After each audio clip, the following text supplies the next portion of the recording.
All right, now that we've successfully created our assembly of our clock frame model, we need to produce an orthogonal drawing. So what we're going to do is we're going to drag with our cursor a box around the model, right click on it, and we're going to go up to Create Drawing of Assembly 1. Click on that. All right, now we need to have a look here and make sure that we are selecting a drawing template that is in millimeters. That's the most important thing. If you see something there with inches, we need to have a further look. We're going to select this four-viewed option here. So this will give us an orthogonal drawing, a top, front, side, with an isometric view in the corner. Click OK and give it a minute to load your drawing. All right, and easy peasy, there it is, done for you, ready to go. Now, if you wanted to play around with scale, so you can see here that the scale of this drawing is 1:6. If you wanted to make it bigger or smaller, you can do that by double clicking on a view, and you can change the scale in there. You can also muck around with a few other options there as well, but for today I'm happy with a scale of 1:6, so I'm just going to leave that option. All right, now that we've got our top, front, side view and a little isometric, we need to add some dimensions. Now, this is an assembly drawing, so we don't need to get too caught up in providing lots of dimensions. However, you could use this exact same process on each of your part drawings. So for your base, your side, your top, etc. You could produce drawings of each individual part with a lot more detail in terms of dimensions.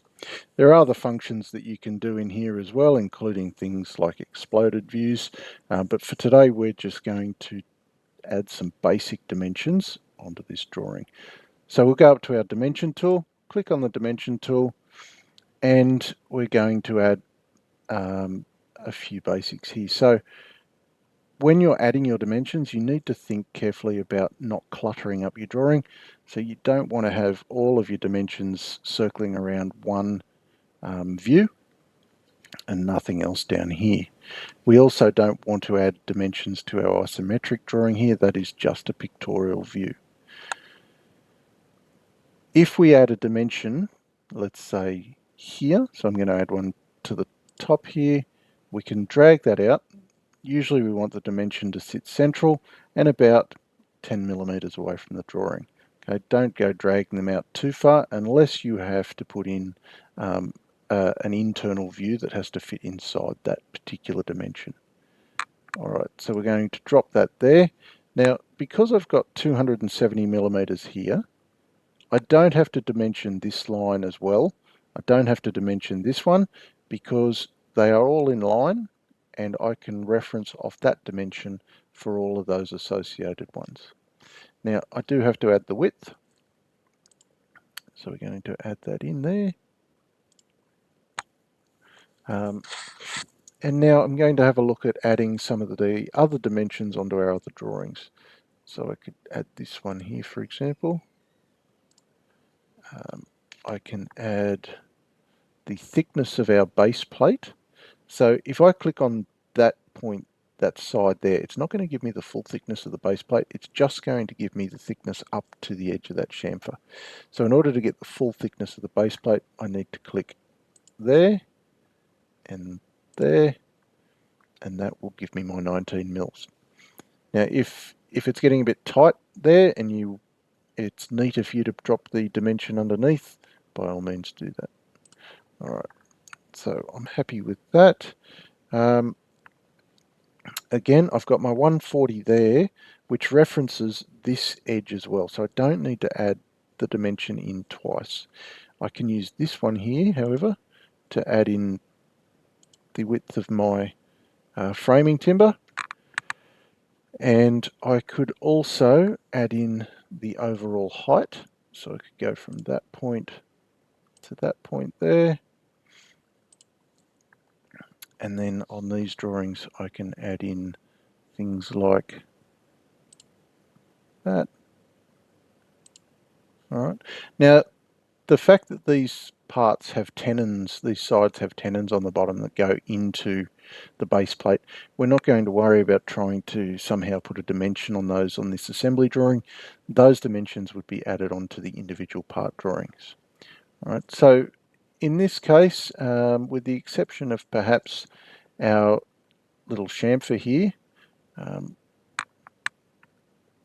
which I will add now. So we've got a 5mm chamfer. That's about done. If you wanted to add in the dimensions on the rebate joints, by all means go ahead and add those as well. All right. The last thing to do on this drawing is to add a title, and to do that we go up and select our note tool, come down into the title block, and we can just call this clock frame. All right, tick that off. Now, in order to either print or save this particular drawing, we go up to our 3 bars at the top and select the print option. Oh, if you may have the same issue as me, pop-up windows blocked. So in order to enable those pop-ups, you'll need to go to the top right corner, always allow, and done. Now go back and try printing again. And here you'll get a drawing that you can download as a PDF view, or you can print it.